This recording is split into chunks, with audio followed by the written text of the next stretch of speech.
Este es el estudio del Antiguo Testamento. En esta ocasión voy a resumir la lección 10.2, Amós, el pastor que profetiza.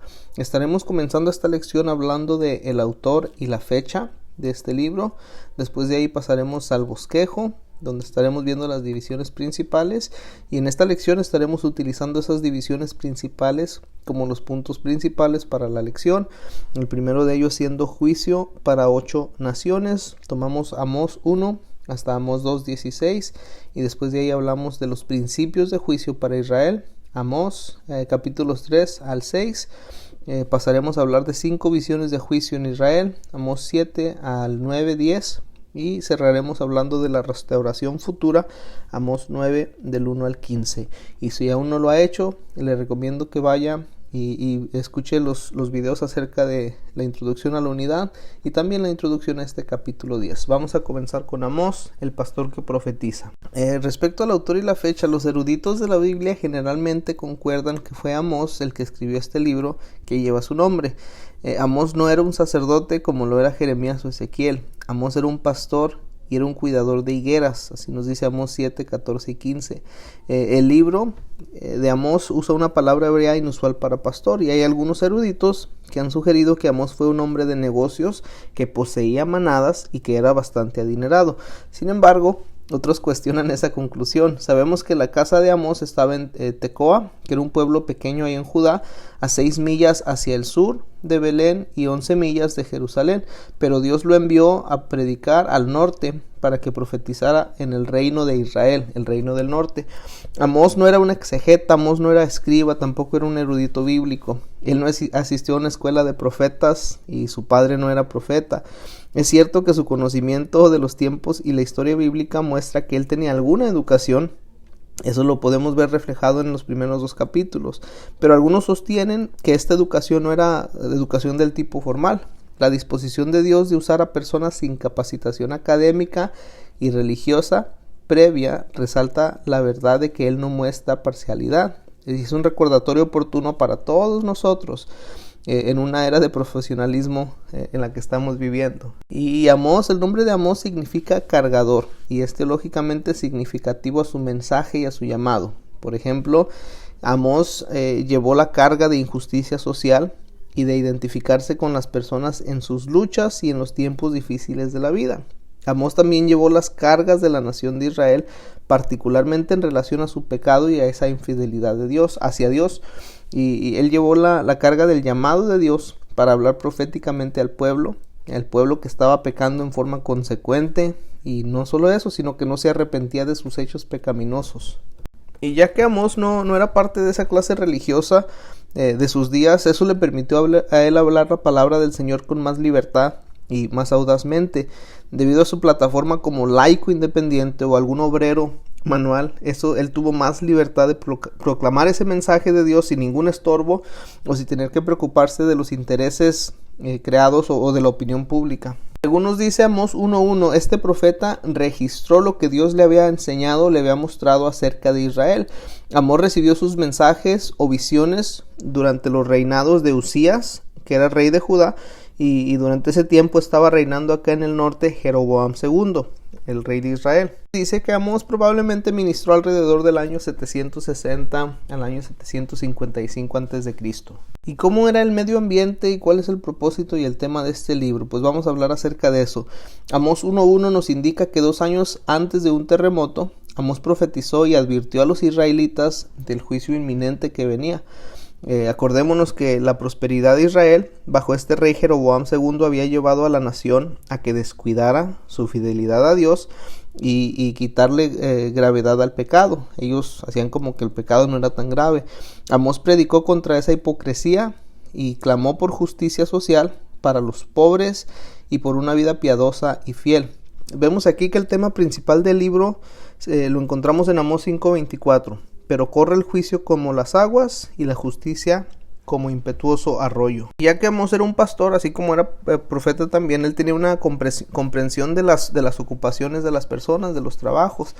Él explicó sus mensajes en las palabras de un granjero, de un pastor. Por ejemplo, habló de un carro lleno de gavillas de un pastor que rescata un cordero de un león. Eso está en Amós 3:12. Él habló de una criba que zarandeaba el grano, Amós 9:9. Él era una persona con grandes habilidades de comunicación. Usó recursos literarios para poder influir a sus oyentes. Dentro de esos recursos o esos diferentes métodos, él incluyó un lamento fúnebre acerca de los que lo estaban oyendo. Incluyó una parodia de las instrucciones de un sacerdote a los peregrinos. Incluyó el sarcasmo punzante. Versos de himnos y otras estrategias retóricas también. Tenemos la impresión de una persona valerosa nadando en la controversia. Lo que aprendemos acerca del medio ambiente, el propósito y el tema. ¿Qué sabemos del bosquejo? El bosquejo está dividido en 4 secciones principales. La primera de ellas, juicio para 8 naciones. La segunda es 3 principios de juicio para Israel. Luego vienen las 5 visiones de juicio para Israel. Y se cierra con la futura restauración de Israel. Vamos a hablar acerca de los juicios para 8 naciones. Amós 1:1 hasta Amós 2:16. Y es que este libro comienza con el pronunciamiento de juicio divino que Amós predicaba sobre 8 naciones. Las primeras 6 naciones eran los enemigos de Israel, que incluía a Damasco, a Filistea, a Fenicia, Edom, Amón y Moab. La condenación de esas naciones enemigas y sus pecados terribles entusiasmó a todo el pueblo de Israel. Según algunos eruditos, cuando los israelitas se dieron cuenta que les gustaban las declaraciones de este pastor profeta, su incertidumbre sobre Amós se volvió en aceptación. Mientras Dios juzgaba a cada nación por 3 pecados y por el cuarto, eso es una manera poética de describir sus muchos pecados. Pero mientras que Dios estaba haciendo esto, a través de los labios de Amós, el pueblo de Israel debe haber aplaudido a Amós y haberlo reconocido como un verdadero profeta de Dios. Pero faltaban otras 2 naciones y el entusiasmo de Israel se oscureció cuando el profeta del juicio de Dios, o cuando la profecía del juicio de Dios cayó más cerca de casa. Primero contra Judá, que era el vecino de Israel.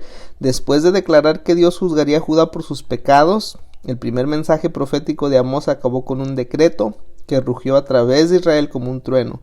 En lugar de pronunciar victoria para la nación de Israel, el Señor castigó a los israelitas por sus pecados y afirmó que eran aún más malos que las otras naciones. Una vez que tuvo la atención completa del pueblo, Amós impulsó a casa la daga del juicio de Dios mientras anunciaba que Dios también juzgaría a Israel por 3 pecados y por el cuarto.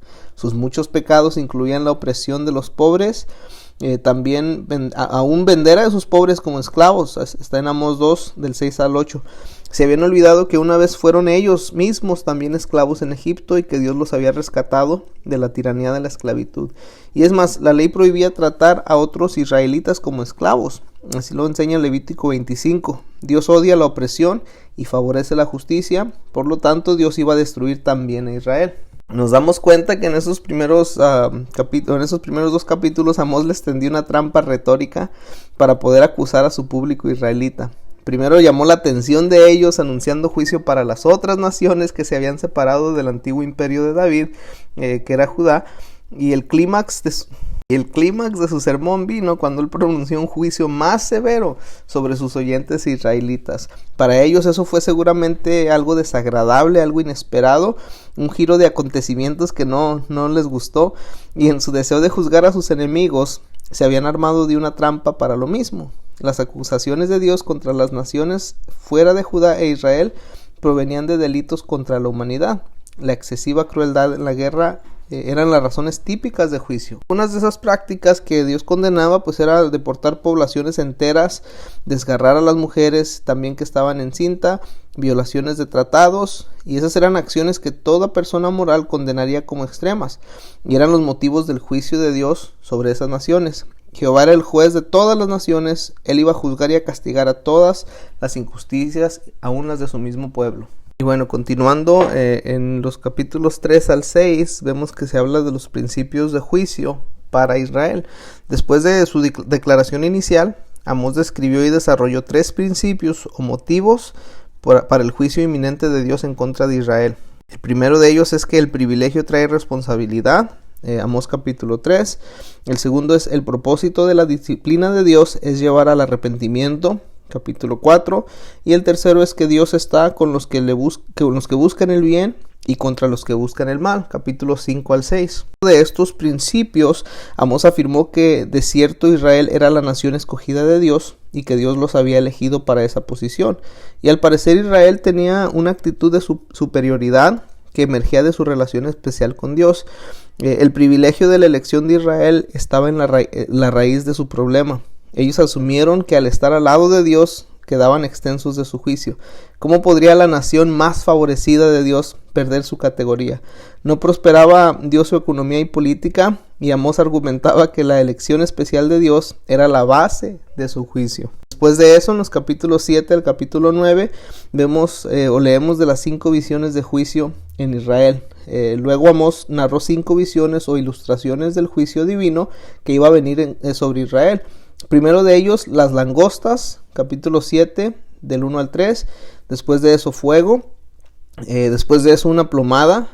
Después de esto, una canastilla de fruta madura. Y finalmente, el Señor sobre el altar. Israel estaba maduro para el juicio de Dios.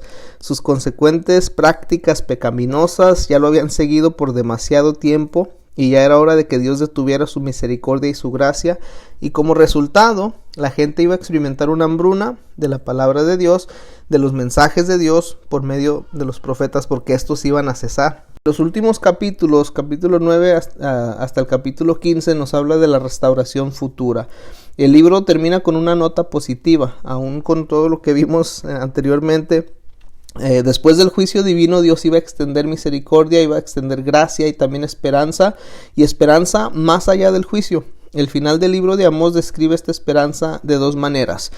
Utiliza la promesa de Dios a David de restaurar a Israel y la vívida imagen de una futura abundancia agrícola. Cuando Jesús, el rey mesiánico, vuelva, él gobernará sobre toda nación, y entonces Israel poseerá el resto de Edom. Y a todas las naciones, dice Jehová, capítulo 9, versículo 12. En ese día el pueblo disfrutará de paz y de una cosecha abundante. Dios es de veras el Dios de todas las naciones. Es solamente uno de los numerosos pasajes que encontramos en Amós 9, 11 y 12.